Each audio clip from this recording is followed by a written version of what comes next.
আসসালামু আলাইকুম। দর্শক, আশা করি সবাই ভালো আছেন। কথা বলবো হাড়ের ক্ষয় রোগ নিয়ে। Osteoporotic change. অনেকেই ভয়ে আছে।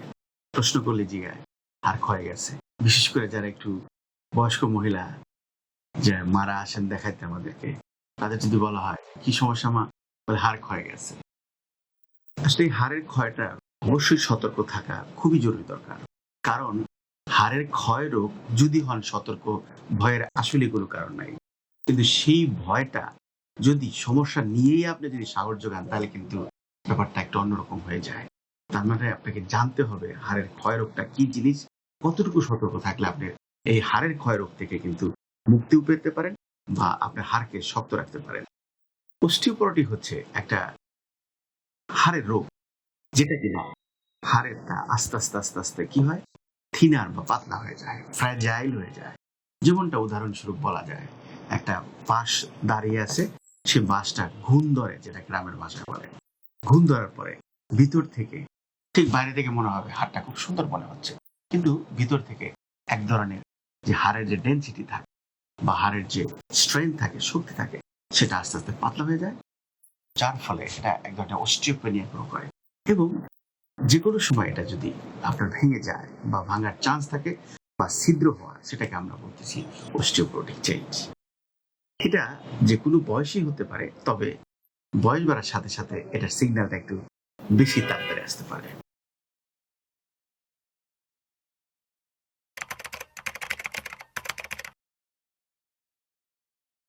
এখানে এইজ একটা বড় ফ্যাক্টর, আর জেন্ডার একটা বড় ফ্যাক্টর।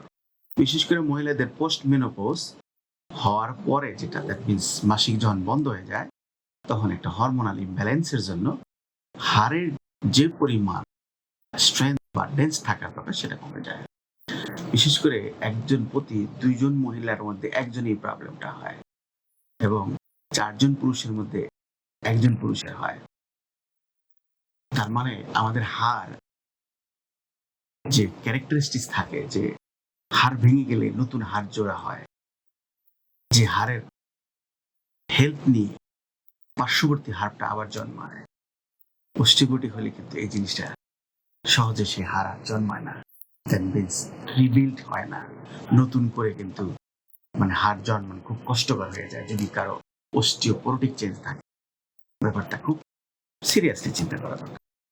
স্টিল আমেরিকাতে আপনার এই অস্টিওপোরোটিক সমস্যায় ভুগছে এবং প্রায় ৩৪ মিলিয়ন মানুষ বা রোগী, যারা কিনা অলরেডি অস্টিওপোরোসিস হবে এরকম একটা লিস্টের মধ্যে আছে, যারা রিস্কে আছে, প্রায় ৩৪ মিলিয়ন পিপল। দর্শক, তাহলে আমরা বুঝবো কিভাবে যে আপনার এই অস্টিওপোরোটিক চেঞ্জটা আছে? এটা বোঝার ক্ষেত্রে সাধারণত আমরা এটাকে লিখি বোন ডেনসিটি টেস্ট, যা আপনার শরীরের হাড়ের যে স্ট্রেংথ বা হাড়ের যে স্টেবিলিটি, সেটা টেস্ট করলে কিন্তু আপনার বোঝা যাবে। অনেক ক্ষেত্রে এক্স-রে করলে কিছু ফিচার পাওয়া যায়, যেটা কিনা অস্টিওপোরোটিক চেঞ্জ খুব ইজিলি বোঝা যায়। তবে যে ফ্যাক্টর গুলা আমরা চিন্তা করলাম, মহিলা এবং পুরুষদের ক্ষেত্রে বয়স একটা ফ্যাক্টর, সেটা একটা বড় ইম্পর্টেন্ট জিনিস। যারা সাধারণত সিডেন্টারি লাইফ লিড করে, সিডেন্টারি লাইফ বলতে আমরা আরাম-আয়েশের জীবন, এক্সারসাইজ কম করা বা স্বাভাবিকভাবে কিছু খাবার দাবারে ল্যাকিং থাকা, তাদের কিন্তু অস্টিওপোরোটিকটা বেশি গ্রো করে। তাহলে কি করবেন দর্শক? সহজ কিছু রাস্তা আছে, যেটা করলে অবশ্যই অস্টিওপোরোটিক থেকে আপনি মুক্তি পাবেন, অথবা এই প্রসেসটাকে স্লো করতে পারেন। এই হাড়ের যে ক্ষয় রোগটা, আপনি চাইলে আগে থেকেই প্রিভেন্ট করতে পারেন। বিশেষ করে মহিলারা যারা আছে, তাদের ওয়েটটা রিডাক্ট করতে হবে বা কন্ট্রোল রাখতে হবে।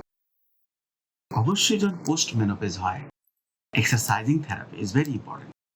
প্রতিদিন মিনিমাম ৪০ থেকে ৫০ মিনিট এক্সারসাইজ করে শরীরটাকে ঘামাতে হবে। খাবারের তালিকায় ক্যালসিয়াম, ভিটামিন রাখতে হবে, প্রচুর মিনারেল খেতে হবে। তার মানে হাড়ের ডেনসিটি বাড়ানোর জন্য যে সমস্ত ওষুধ বা যে সমস্ত নিয়ম কানুন, সেটা মেনে চলতে হবে। দর্শক, আজকে পর্যন্তই। পরের প্রোগ্রামে কথা বলবো 5টি উপায়ে কিভাবে হাড় ক্ষয় রোধ করা যায় সেটা নিয়ে। আশা করি আপনাদের অনেক ভালো লাগবে। আসসালাম।